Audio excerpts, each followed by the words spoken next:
Hello and welcome to an episode of Historically Marked. I am at the Ronald Reagan Presidential Museum and Library in Simi Valley, California, and his grave is also here, but I'm going to show that in a separate video. But I'm going to take you inside the museum. I'm not going to show you everything. You know, I do want people to come out and visit this museum whenever they're in SoCal or Southern California.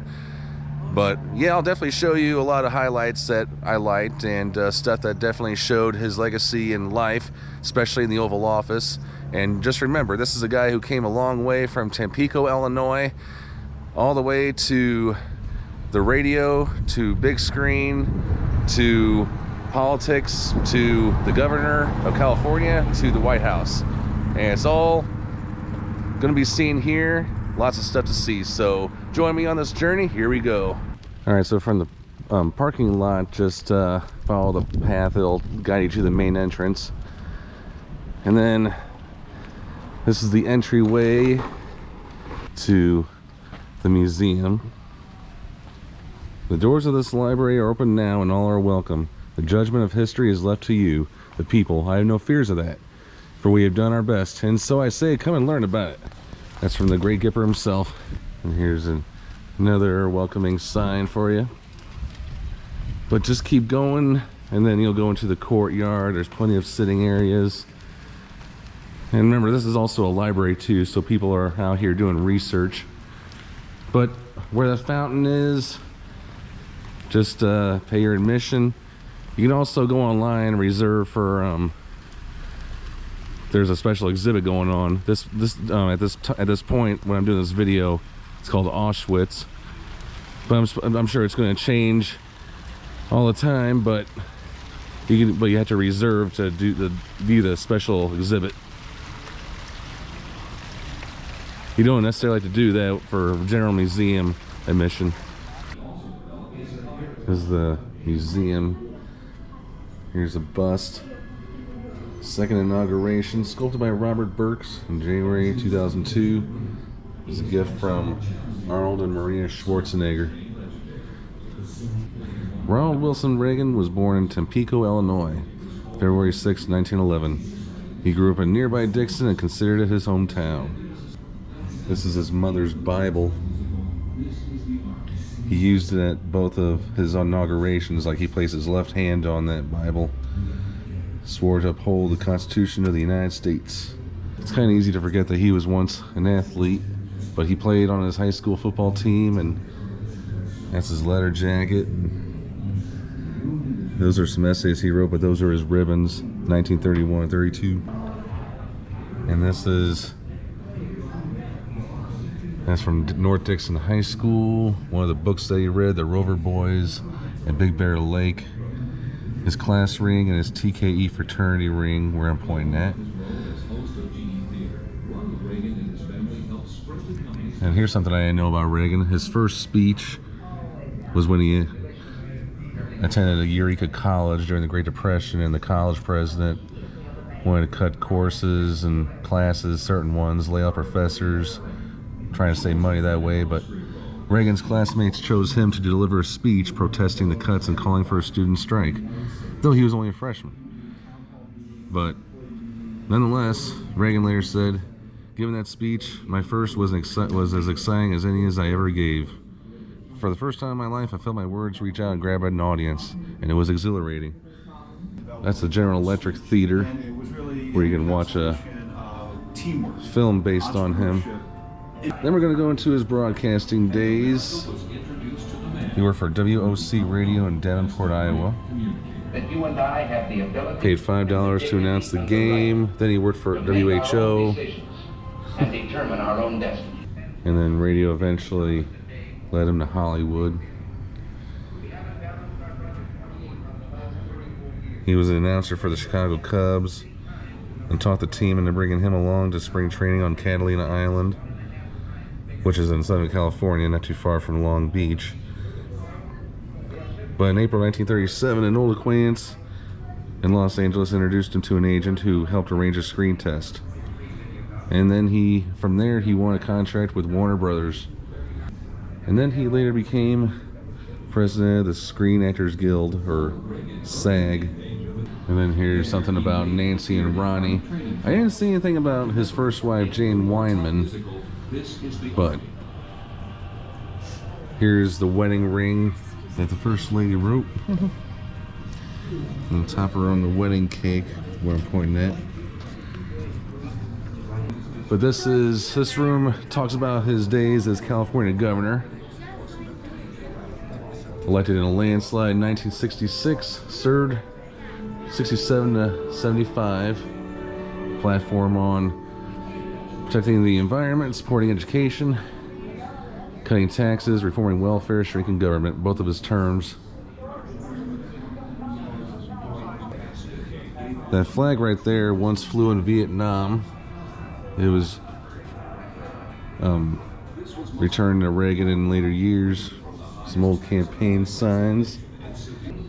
Running for president in 1976, hoping to outseat Gerald Ford. Well, in the primaries.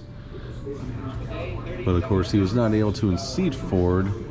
But Ford did run on the Republican ticket. Carter won, and then, which leads us to this room, Nation in Crisis. This is all that happened during Carter's presidency, or at least from one side. Dismay and anger over the decision by the Organization of Petroleum Exporting Countries, OPEC, to raise prices next year by more than 40%. And then came the burning question. If only more politicians asked that question, then again, it kind of raises a question in itself. Does that mean the government makes you happy, or do they run your life? Are you better off than you were 4 years ago? Kind of give that a little thought there. I would be honored on your behalf to ask Mike. And then this room talks about the president's first 70 days in office. And then the room where it shows the video where he got shot. This was what Reagan was wearing, what the president was wearing. Alright, here's a replica of the Oval Office. His famous diary, which was published later on, years after his death. Alright, and then this next room is devoted to the First Lady, of course. It's my honor and privilege to cite you.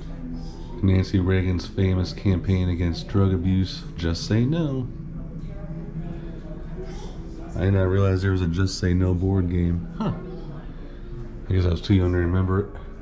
And then the second part of the tour is Air Force One. Yeah, it's definitely lifelike. But I can't wait to go in. Let's check this out. Alright, I'm gonna go into this baby. I'm not supposed to touch anything, but cockpit. That's Mr. Reagan's room, and then Mrs. Reagan's. Oh, this is right here? Uh-huh. Okay. Very neat. That was got state-of-the-art technology, a Sony TV and a VCR. Wow. Magazine rack. Oh, Gorbachev's been in this room too. How about that? And a lot of rooms. I like what I'm seeing so far. And at first I thought that was a real person, but it's not. Well, that was a cool tour. Alright, let's see what's next on this journey. Alright, so now we are in the Legacy room. And this is one of the last rooms of the tour. But many people question what his legacy is and if it still holds today. Like, will our taxes keep increasing for the family of four? The graduate today even asks, will I find a job? The entrepreneur, can I risk starting my own business?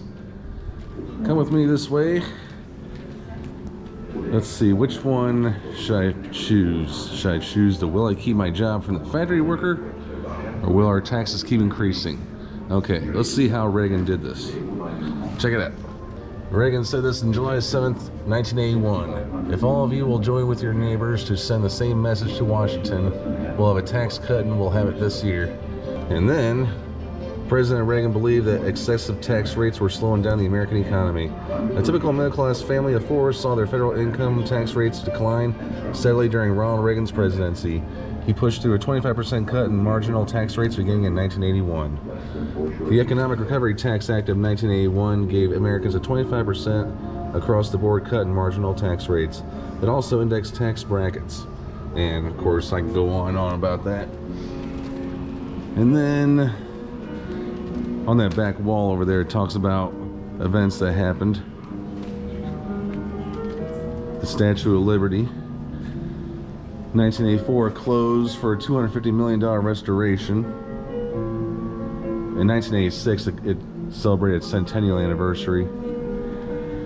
Space Shuttle Challenger, the explosion, that was one of the worst tragic events in NASA history, in American history as well. The historic 1984 election, in which Reagan won all states except for Minnesota. That's something I don't know when that'll ever happen, if a president can win that many. Doesn't matter what party you are, it's like, man, who could be so likable? The professional air traffic controllers strike, and then all of his nominees to, that's a video by the way, and then all of his nominees for the Supreme Court, even the one that didn't make the cut, Robert Bork. Of course, can't leave out Sandra Day O'Connor. I mean, a lot of Reagan's haters will be like, well, what about the Iran-Contra affair? Well, I don't see it. I'm surprised they don't mention that. Maybe they do somewhere in this tour, but who knows. Here is the Berlin Wall room. Gorbachev, tear down this wall.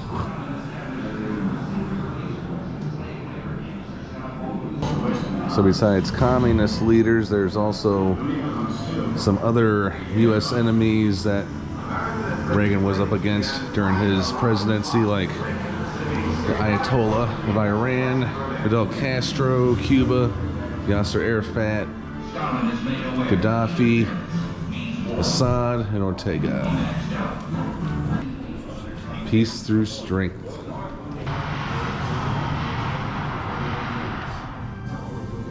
So I've been in some rooms already. I'm going to skip them for this video, but I'm going to skip towards after the presidency.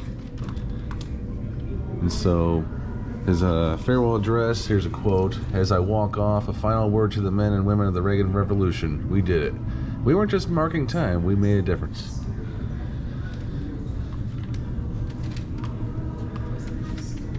Yes, the Berlin Wall. A little piece of it. I think that's the one we're going to see outside. Here is his Presidential Medal of Freedom that was awarded by his vice president, later successor to the presidency, George H.W. Bush. First Lady's Medal of Freedom. And then the Most Honorable Order of the Bath. Queen Elizabeth II gave this to him. And this, I mean, I don't. If you want to know more about this, if you want to know more about this prize, it's actually the highest recognition Britain can give a foreigner. So yeah, it's definitely a big deal. This was a letter that he wrote to the American people announcing that he had Alzheimer's disease. November 5th, 1994. Love for this country of ours and eternal optimism for its future. These are just pictures from the opening of this place. November 4th, 1991. And a lot of people have been here. George H.W. Bush, George W. Bush. Ronald Reagan. Yep. That's where I stood. That's, I mean, of course you can't see because of the light, but yeah, Tom Brokaw, Condoleezza Rice, Ted Kennedy, Governor Arnold, many others. And then the last year of his life, 2004. He died June 5th, 2004. His funeral was on June 11th, 2004. I remember watching parts of it on television. And then you're going to be going into the museum store, and you also have the option of going to the Gipper pub. You can eat out here. And then his grave is up that way. And then here is the actual piece of the Berlin Wall. Man, I gotta get up close to it. Wow, look at this.